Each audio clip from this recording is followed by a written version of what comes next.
Bonjour et bienvenue dans cette vidéo consacrée à Outlook Anywhere, une fonctionnalité d'Exchange 2010. Je suis Alexandre de Becler de la société All Info Service.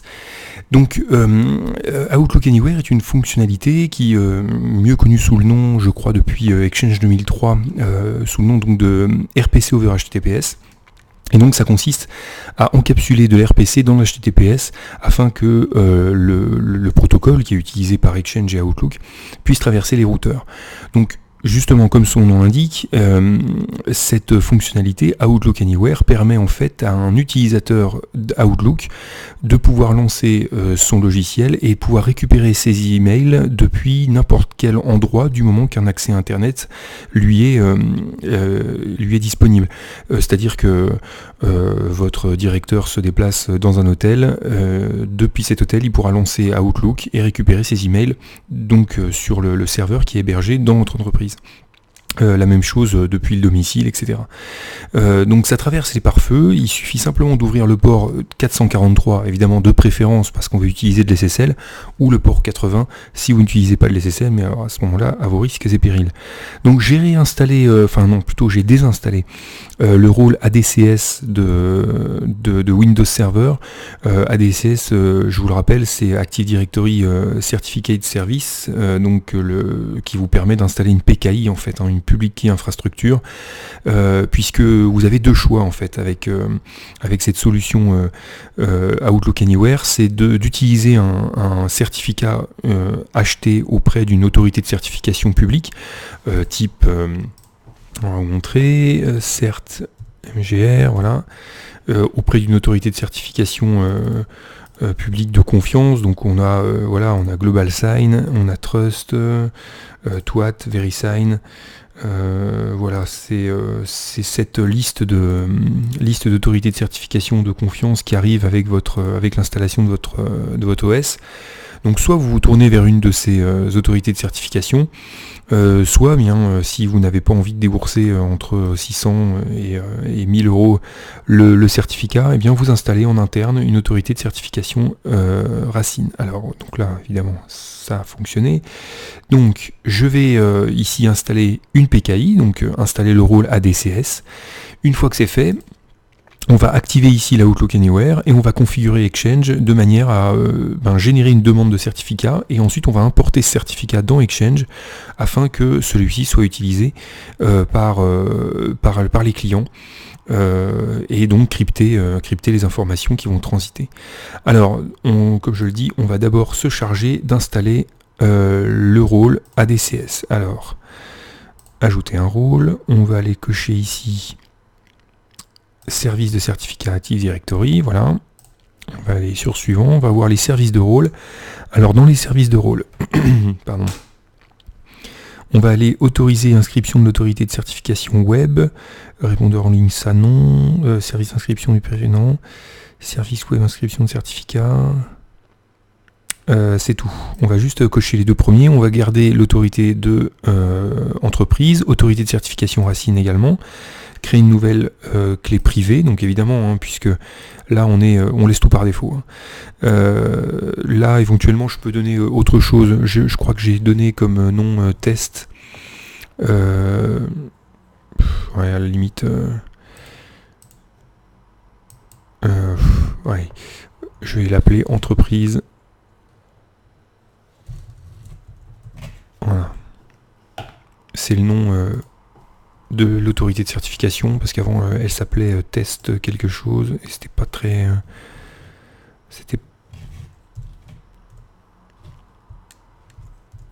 on peut le voir d'ailleurs, j'avais importé déjà cette voilà, elle était là, test DC1CA, c'est pas terrible. Donc là voilà, entreprise test-CA pour indiquer que c'est l'autorité de certification Racine. Sélectionner, allez hop, on va mettre 10 ans, on sera tranquille, on va laisser tout par défaut et on va faire installer, voilà. Voilà, hop.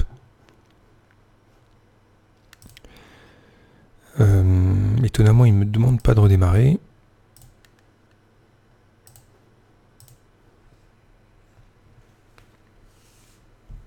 On va se connecter dessus.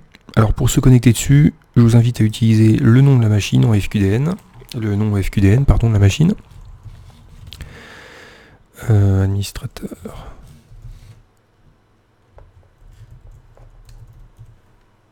Voilà.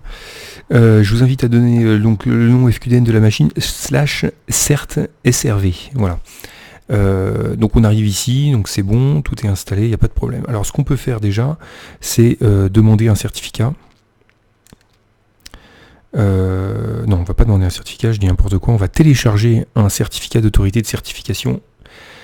Voilà, on va faire oui. Hop, et on va télécharger celui-là.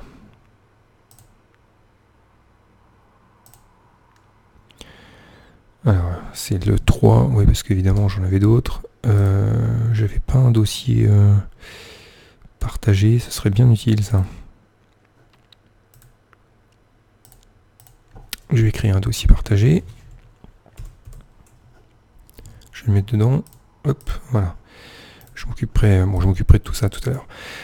Voilà, donc là j'ai mon autorité de certification Racine qui est installée. Hop, j'ai téléchargé le certificat Racine. Alors pourquoi est-ce que je fais ça? Tout simplement parce que l'idée ça va être de l'installer sur les clients. Alors vous avez plusieurs possibilités de déployer un certificat. Soit vous créez un partage comme je le fais là et ensuite vous demandez aux utilisateurs d'aller le chercher et de l'installer. Soit vous le transférez par email. Soit vous le poussez par GPO. Donc l'idée en fait c'est d'envoyer ce certificat Racine de sorte que le certificat Racine de votre PKI se trouve dans le magasin ici de chacune des machines qui vont se connecter à votre serveur Exchange. Comme ça, quand un ordinateur va se connecter à vos serveurs Exchange, l'ordinateur va constater qu'il y a un certificat qui est utilisé. Et ce certificat faisant partie des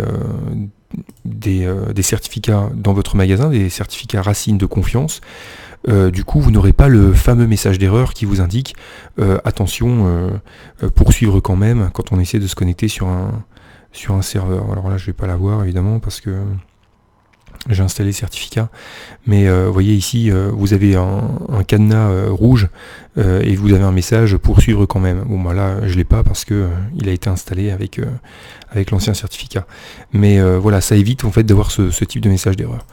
Donc voilà, maintenant on est sur notre Exchange ici. Sur l'Exchange on va cliquer sur configuration du serveur, juste là, et on va aller ensuite non pardon, excusez-moi, je vais un peu trop vite. On va aller sur accès au client ici dans la configuration serveur et on va activer Outlook Anywhere. Donc là on nous demande quel est le nom d'hôte externe. Alors donc on va donner un nom. Mail. Alors je sais plus ce que j'ai mis comme nom de domaine, mais ici évidemment vous mettez le nom de domaine dont vous avez fait l'acquisition. Et vous n'oubliez pas donc le nom de domaine et en mettant ici un sous-domaine, donc mail.masociété.fr. On va cocher authentification NTLM et on va activer. Alors, Outlook sera activé. Oui, il y a toujours un petit délai. En général, il y a une quinzaine de minutes à attendre. Voilà, c'est écrit ici, 15 minutes. On va regarder ici pendant ce temps ce qu'il a fait. Donc, on se rend compte qu'il a changé les URL externes ici. Hop, on peut aller voir ici aussi, URL externe qui a été modifié, etc. Alors attention, l'URL externe est extrêmement important, c'est-à-dire que l'URL externe qu'on retrouve ici, il faut également qu'on la retrouve dans la déclaration du certificat qu'on va faire. C'est très très important que l'URL externe ici, qu'on retrouve ici, soit exactement la même dans la demande de certificat qu'on va faire. Vraiment j'insiste très bien, très fort là-dessus. Si ça n'est pas le même nom, le certificat ne fonctionnera pas. Donc vraiment c'est très important. Ensuite, pour ceux qui l'ignorent, je vais rapidement faire une démonstration. Je ne sais pas si j'ai pas vérifié, est-ce que j'avais pas prévu de le faire. Ouais. Donc j'ai un ESLookup qui fonctionne. On va imaginer par exemple on va imaginer outlook.com. Voilà. Donc là j'ai lancé la commande NSLookup. Je fais une recherche du nom de domaine à outlook.com. On voit ici l'ensemble des serveurs qui répondent en fait à cette requête. Si je fais un set type égale MX, Donc là, je vais interroger en fait l'enregistrement MX du nom de domaine qui va suivre. Donc là, je souhaite connaître l'enregistrement MX du nom de domaine outlook.com. Je vais faire une recherche, voilà, et on voit tout de suite qu'on a d'autres noms que ces adresses IP qui apparaissent. C'est mx3.hotmail.com, mx1.hotmail.com avec un poids en général, donc là ils ont tous le même poids. Et on a des serveurs qui sont différents de ceux qu'on avait ici. Donc ce qui veut dire que en fait, quand on tape www.outlook.com, je simplifie, mais quand on tape www.outlook.com, on va aller interroger un de ces serveurs. En revanche, quand on va se renseigner sur le serveur de messagerie de l'Outlook.com, on va tomber sur ces serveurs. Donc ce qui veut dire que quand vous faites l'acquisition d'un nom de domaine, vous allez dans un premier temps configurer. Alors je vais voir si je peux me connecter sur. Voilà, je me suis connecté en fait sur mon espace espace client d'OVH pour voir les noms de domaine, donc All-Info-Service qui est le nom de domaine qui m'appartient, allinfoservice.fr. On voit ici les MX qui ont été déclarés. L'idée en fait quand vous avez un serveur de messagerie, c'est alors soit effectivement vous faites vous ajoutez une nouvelle entrée. Hop, qu'on va appeler mail. Donc on n'a pas besoin de rajouter autre chose. Et on va lui donner une cible qui sera en fait l'adresse IP. Alors je vais faire n'importe quoi, là, attention, je suis... voilà. Vous allez donner l'adresse IP en fait là où se trouve votre serveur de messagerie et voilà vous enregistrez et ensuite une fois avoir enregistré cet hôte, vous allez faire pointer le MX là sur mail.allinfoservice.fr, ce que l'enregistrement que vous venez de créer en fait. Voilà, ce qui permettra en fait de faire en sorte que quand un serveur de messagerie va interroger votre MX, il tombe sur mail.allinfoservice.fr et ensuite qu'on ait un hôte qui redirige mail.allinfoservice.fr vers l'adresse IP publique où se trouve votre serveur de messagerie. Voilà, j'espère avoir été clair. C'est difficile de faire ça sans schéma, mais l'idée vraiment c'est ça. Alors maintenant, bon, je pense que on n'a pas fait les 15 minutes, mais c'est pas grave. Maintenant, ce qu'on va faire, on va faire une demande de nouveaux certificats Exchange. Alors, ici, on voit, c'est l'ancien certificat en fait, donc prêtez pas attention à ça. Normalement, vous en avez deux qui se trouvent ici, qui sont auto-signés et qui sont mis à vrai sur l'auto-signé. Donc nous ici, ce qu'on va faire, on va demander un nouveau certificat. Alors, nouveau certificat Exchange, on va lui donner un nom, donc voilà, certificat Exchange par exemple. Suivant, donc ça c'est bon, on touche à rien. Et ici, on va donner en fait on va indiquer ce pourquoi on souhaite créer ce certificat. Donc on va créer le certificat pour l'Outlook Web App, aussi bien en interne qu'en externe. Vous voyez qu'on retrouve ici le mail.masociété.com qui est exactement le même nom URL externe. C'est très important. Ouais, on laisse l'Active Sync. Alors ici, très important, j'ai ma société, j'ai dit quoi, ma société.com, il me semble que c'était .fr. Je refais une vérification. Non, c'est .com. Hop. Alors, mail.masociété.com pour l'Outlook Anywhere qui est activé, vous voyez. Donc, c'est bien le bon nom de domaine, l'URL externe qui a été saisi, donc ça c'est bon. Tout le reste ici on peut laisser par défaut. En plus il me met tous les noms tous les domaines que j'avais ajoutés. J'en ai une ribambelle. Voilà, pour le POP et l'IMAP, pas important, j'en ai pas. Messagerie unifiée non plus. Le serveur de transport hub, on pourrait mais je vais pas le faire. Et voilà, c'est tout. Je clique sur suivant. Je vais définir ici mail.masociété.com comme étant par défaut, puisque c'est l'URL externe. Donc voilà, ici donc c'est ma société test pays, la France, région. Voilà. Et on va stocker cette demande, donc je la mets dans mes documents et je fais demande certificat. Voilà. J'enregistre, je fais nouveau. tout se passe bien, c'est parfait. Donc jusqu'à présent, tout est nickel. On va voir ici que ma demande.rec apparaît ici. Donc vous voyez, c'est un fichier qui contient en fait toute la demande que je viens de faire. Donc maintenant, je vais me connecter sur Exchange, sur voilà, sur mon serveur de certificats. Je me connecte. Voilà, et là je vais faire une demande de certificat. Alors je vais faire une demande de certificat avancé. Je vais soumettre ma demande ici. Et ce que je vais faire, je vais aller copier-coller tout ça. Hop, voilà. Je dis que c'est un modèle, j'utilise le modèle de certificat serveur web. Pas d'attribut à envoyer, à ajouter, pardon. Je clique sur voilà, et là je vais télécharger donc le certificat là. Je peux pas faire enregistrer sous, oui, je vais faire enregistrer sous, je préfère. Je vais mettre ça sur le bureau. Voilà. Hop, je vais télécharger également la chaîne. Voilà. Et je peux même la prendre en 64. Je vais juste spécifier ici que c'est 64. Bon, ça sert pas à grand chose, mais je le fais toujours. Voilà, pour éviter de devoir revenir, de devoir relancer la demande, etc. Voilà, donc j'ai, à partir d'une demande qui a été générée par Exchange, j'ai généré un certificat avec mon autorité de certification. Maintenant que le certificat a été généré, je retourne ici, on voit ma demande, certificat Exchange. Donc ceci est une demande de signature de certificat. Très bien, je clique droit dessus, je fais exécuter la commande en attente, et là, je vais aller chercher mon fichier CER, hop, que je viens de récupérer de mon serveur. Je fais ouvrir, hop. Tout se passe bien normalement. Alors je devrais avoir un message, non? Ah non, c'est après le message. Je vais, alors maintenant, une fois que c'est fait, donc tout se passe bien, je vais affecter des services au certificat, parce que vous voyez, pour l'instant, le certificat, il est bien installé, mais par contre, il sert à rien. Il est sur aucun protocole. Donc je vais affecter des services. Hop, suivant, là ici, j'ai rien à toucher. Et là, je vais l'activer pour SMTP et pour 2IS.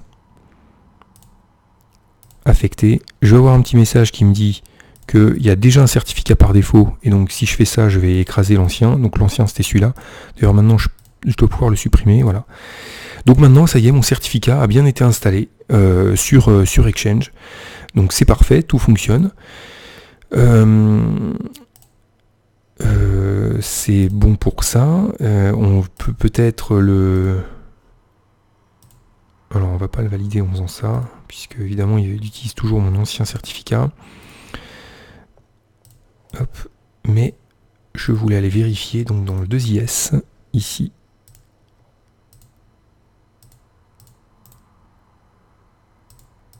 On va cliquer sur liaison. Et pour l'HTTPS, je voudrais voir en fait. Ouais, il utilise bien certificat Exchange, celui que je viens de créer. Donc c'est parfait. Délivré par entreprise CA, c'est parfait. Écoutez, tout se passe bien pour l'instant. Bon, il n'y a rien d'étonnant. Hein. Je vais quand même redémarrer le serveur de ZIS. Normalement, si je passe par là, ça devrait... Ah, voilà. Donc voilà, poursuivre sur ce site. Très bien.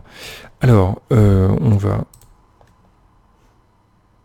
Maintenant qu'on a fait ça, on va se connecter sur le client afin de connecter le client en Outlook Anywhere sur le serveur Exchange. Alors afin que vous compreniez un petit peu comment c'est fait, j'ai ici mon serveur qui est avec l'adresse 10.0.2.4 et j'ai ici le client qui est en 10.0.2.6. Voilà, donc l'idée c'est quand même qu'il se ping, hein, même si l'idée c'est quand même d'imaginer que... Oups, 10. J'ai déjà oublié. En parlant 10.0.2.4, voilà.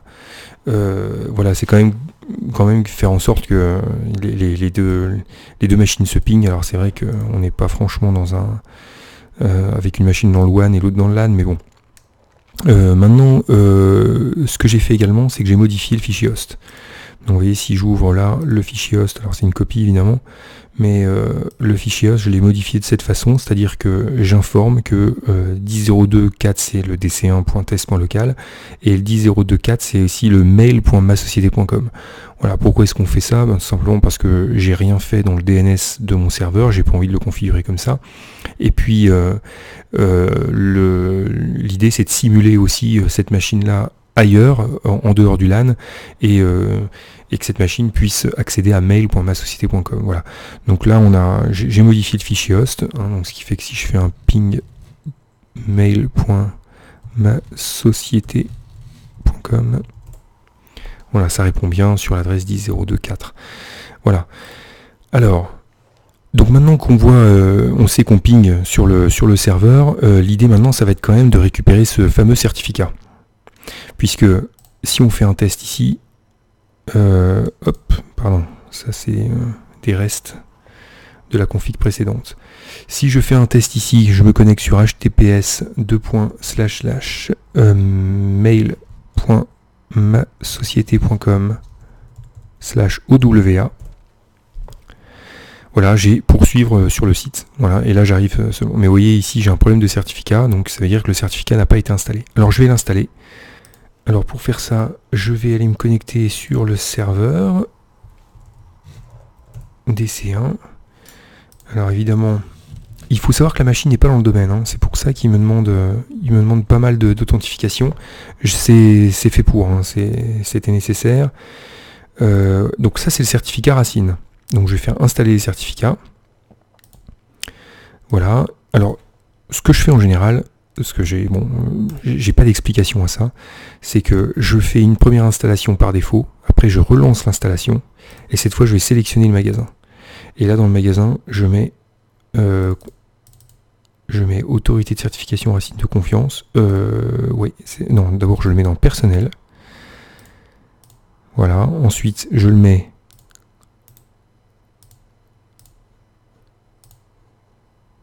dans le magasin en dessous. Voilà. Et ensuite, oui, voilà, impeccable. Oui. Et ensuite, je l'installe dans les entreprises de confiance. Confiance de l'entreprise. Voilà. Maintenant que c'est fait, on va faire le test. Je ferme ici. Je rouvre Internet Explorer. Je vais me loguer sur ma société. Et là, j'ai plus le message d'erreur, vous voyez, puisque le certificat qui est utilisé sur l'Exchange, c'est un certificat délivré par l'entreprise TestCA, l'autorité de certification qui s'appelle Entreprise. J'ai ajouté le certificat Racine de entreprise TestCA, donc du coup, je sais que le certificat qu'utilise Exchange émane d'une autorité de certification de confiance en qui j'ai confiance, donc je n'ai plus le message d'erreur. Voilà, c'est un petit peu tiré par les cheveux, mais c'est le principe de fonctionnement du certificat. Maintenant, ce que je vais faire, c'est que je vais aller configurer l'Outlook. Alors, je vais juste aller effacer le profil qui était là avant, parce que, évidemment, je suis désolé, j'aurais dû le faire avant, mais voilà.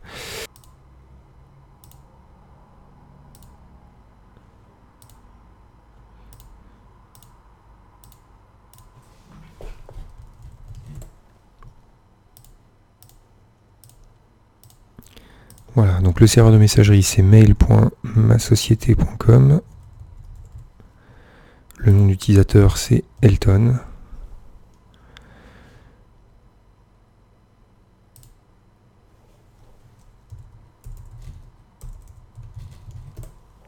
Voilà, terminé, parfait. Maintenant je lance l'Outlook.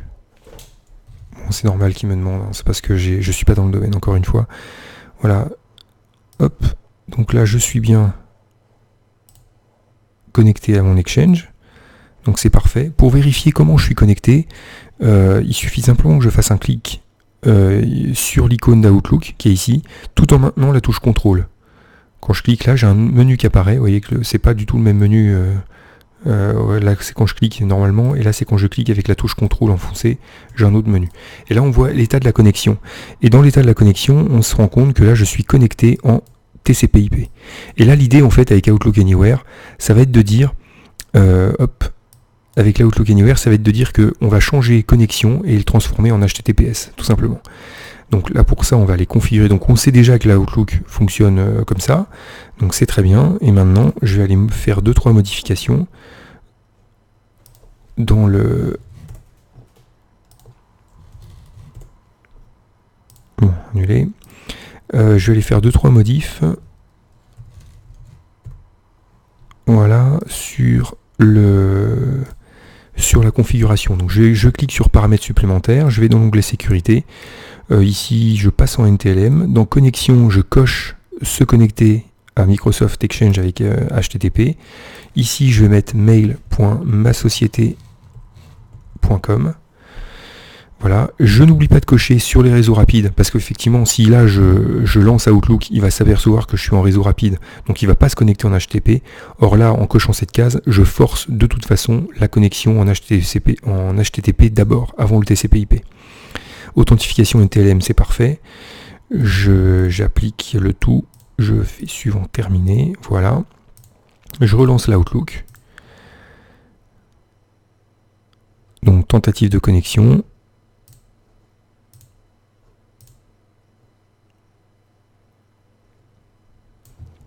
Il me demande de m'authentifier, ce qui est plutôt normal jusqu'à présent. Voilà, et cette fois je suis connecté à Exchange. Donc je suis connecté, non, en plus je suis à jour, donc je vais faire un clic ici en maintenant la touche contrôle, état de la connexion, et je suis bien passé en HTTPS. Maintenant ici, avec la configuration que j'ai, mon utilisateur, ce client-là, avec son Outlook, peut sortir de l'entreprise, peut se rendre chez lui, dans un hôtel, dans un restaurant, peu importe, à un endroit où se connecter avec son mobile, un endroit où il se trouve avec une connexion internet, il va pouvoir lancer son Outlook et se connecter automatiquement à mon Exchange qui se trouve dans mon LAN. Alors évidemment, ça sous-entend que vous aurez ouvert les... donc là, vous voyez, c'est l'autodiscover qui me demande une authentification. Bon, ça c'est parce que j'ai un Exchange un petit peu bancal avec tout ce que j'ai fait. Mais du coup, voilà, c'est-à-dire qu'il faut évidemment il faut ouvrir les ports sur votre firewall, autoriser le port 443 et natter tout ça sur le serveur Exchange dans l'entreprise. Et puis évidemment, si vous utilisez une DMZ qui est un petit peu plus sécure, natter tout ça vers le Edge qui se chargera ensuite de rediriger la demande de connexion. Voilà donc pour cette vidéo sur Outlook Anywhere. Donc c'était assez long, hein, il y en a pour presque une demi-heure, voire une demi-heure, mais c'était nécessaire.